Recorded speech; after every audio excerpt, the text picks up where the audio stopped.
So, hello, I'm back again to talk about American domestic politics. This is going to be about high profile Democrats, especially governors, that plan to run for president. And this is going to be a video highlighting Gavin Newsom. And this is why I predict, along with this video, I have to agree that this is why Gavin Newsom will not become the Democratic nominee for president. And I'll show you guys why. Exactly a secret that Gavin Newsom wants to run for president in 2028, and he would like to be the Democratic nominee and the president of the United States. But it's also no secret that his political instincts aren't exactly the greatest. He always seems to be a step and a half behind where the party is, and it's very apparent. I mean, at the same time Trump was ramping up his fascism, you had Gavin Newsom sitting around with Steve Bannon, who was slapping him across the face, and Charlie Kirk, who was slapping him across the face, and Michael Savage, who was slapping him across the face. And he sat down with Ben Shapiro and said to Ben Shapiro, "Israel's not committing a genocide." Not the best instincts on this man. He also was actively fighting a billionaire tax in California, and then he pretended to go out there, again, a step and a half behind everybody, went out there, months after it was already clear, years after it was already clear that the Democratic base is for a billionaire tax. And now he's trying to go, oh, yes, I'm in favor of a billionaire tax. And the tax he's in favor of is not even a real billionaire tax. It's not a wealth tax. It's like a fucking dodge that the billionaires themselves have floated as an alternative to the billionaire tax. So he's not slick. He's not slick. He's also, he's a relatively corporate Democrat, a centrist Democrat, but he's a chameleon. And so he's always, behind and then trying to play catch up, and then behind and then trying to play catch up. Well, here's another example of him being just behind. Okay, and this went viral, 1.8 million views on Twitter here.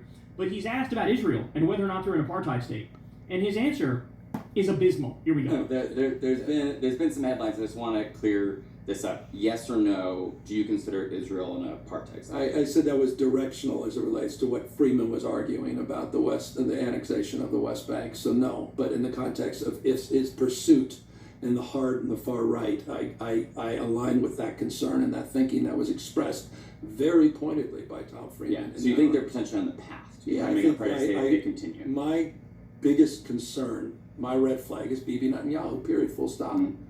And his opposition to the two-state solution, how he is navigating his own domestic politics as it relates to placating the far right, thus the annexation concerns, how he's influencing events that are now out of our control, and we're not, we haven't even focused much on what's happening in southern Lebanon, issues there, intended and unintended consequences, the future of Gaza, the Board of Peace, which is about Trump and Witkoff and Jared Kushner getting their piece, if we can discuss that, and what happens to the future of the Middle East. And so, yeah, I've been very critical of him. And I say that as a guy who visited Bibi. Right after October 7th. Right after October 7th, because of the relationship I've had, not only with the Jewish community here, but my relationship to the people of Israel. And so I've long supported the state of Israel. That's a horrible answer. That's an atrocious answer. He's asked if Israel's an apartheid state. He basically says no. This is an old trick, and everybody understands it now, and everybody's onto it now. But what he's expressing there is known as the one bad man theory of politics, right? You've heard of the great man theory of history, where it's like, oh, the reason why we've advanced so much is because every now and then you'll have these mega geniuses, the one great man that comes along and changes the course of history. Well, there's also the one bad man theory. And the one bad man theory is, oh, if we just get rid of Netanyahu, then everything will be better off, then everything will be fixed. Well, I got bad news for you. That is not remotely true. In fact, we showed video of Yair Lapid, who's supposed to be, the moderate opposition to Netanyahu, and he expressed he also supports a greater Israel plan. He also supports stealing the Middle East. And all he said is we just need to be more pragmatic about it. We can't be as, bloodthirsty and direct. We have to, take our time and do it slowly. So the idea that, oh, Netanyahu is the problem, that's not remotely true. It's just not even close to true. And listen, it is a dodge.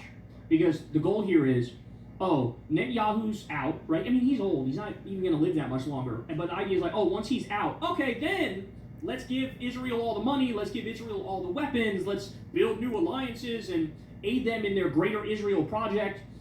It is a not so slick trick in order to continue the status quo while pantomiming resistance.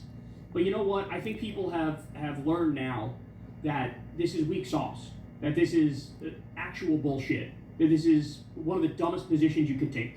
Because anybody who's familiar with the inner workings of Israel and with the different factions inside Israel knows there is nobody that's on the table here that's an option, that's actually on the left. It just doesn't exist. It doesn't exist. Naftali Bennett is a fucking psychopath. Yair Lapid is a fucking psychopath. They might have differences when it comes to like the Supreme Court in Israel and differences when it comes to corruption or whatever, but ideologically, they're all hardcore Zionists. They all believe in the ethno-state project. They all want to expand the borders. They're all exterminationists. They all defend what happened in Gaza, the genocide in Gaza. They all are in favor of the mission creep and the pogroms in the West Bank, to steal the West Bank also. They're all in favor of stealing South Lebanon, which is what just happened.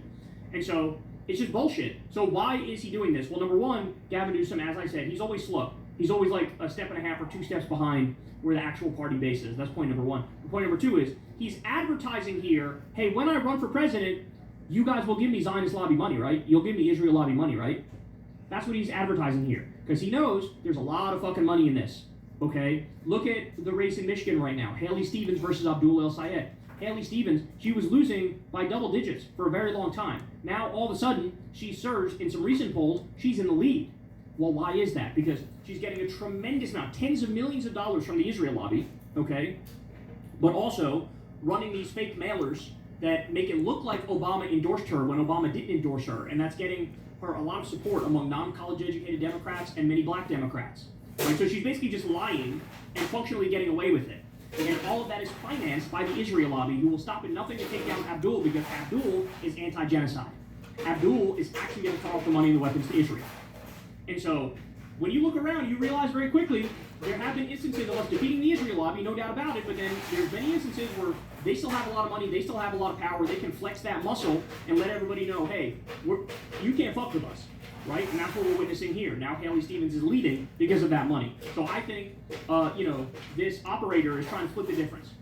Gavin Newsom is a political operator. He's trying to split the difference. He's trying to do the whole, like, oh yeah, no, totally, I'm critical of Israel, but I'm critical of Benjamin Netanyahu, and he's the problem, and now let me explain why he's the problem. And, like, trying to act like I'm critical while also signaling, but I love Israel, but you're not really an apartheid state.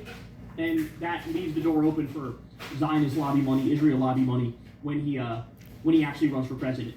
So that's what I think is going on here, but man, people are not fucking buying it even a little bit. 1.8 million views on this video. Gavin Newsom has just made himself unelectable. People actually think he's going to make it to a Democratic primary. He's just lost his chances at the presidency with that statement. Gavin Newsom wants all Palestinian Muslims exterminated. Newsom is pro-genocide and is a track AIPAC thing that says war native, okay? Show them all this video, then ask them again. The Grape of Palestinian Prisoners, July 5th, 2024. And that guy became a national hero, by the way.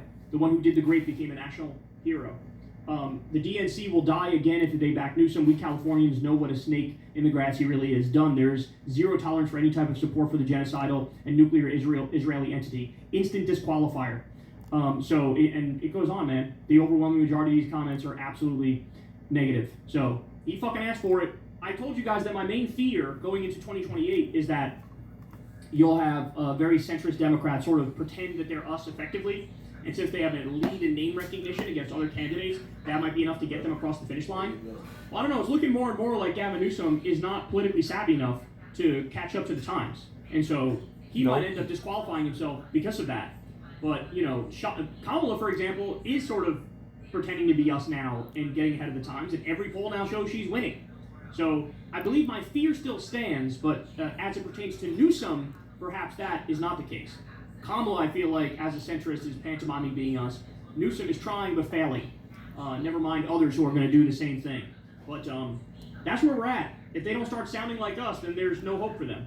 And I would just rather have the real deal Holyfield in there, man. I really rather have somebody who actually means it and actually cares about this issue and actually is going to try to fix it. Instead of somebody, just pressing the buttons and saying the right things to try to get that power. So we have to be very vigilant moving forward. And we'll see what happens, but this is horrible, horrible answer from Newsom. Hey y'all, do me a favor and like and subscribe. It helps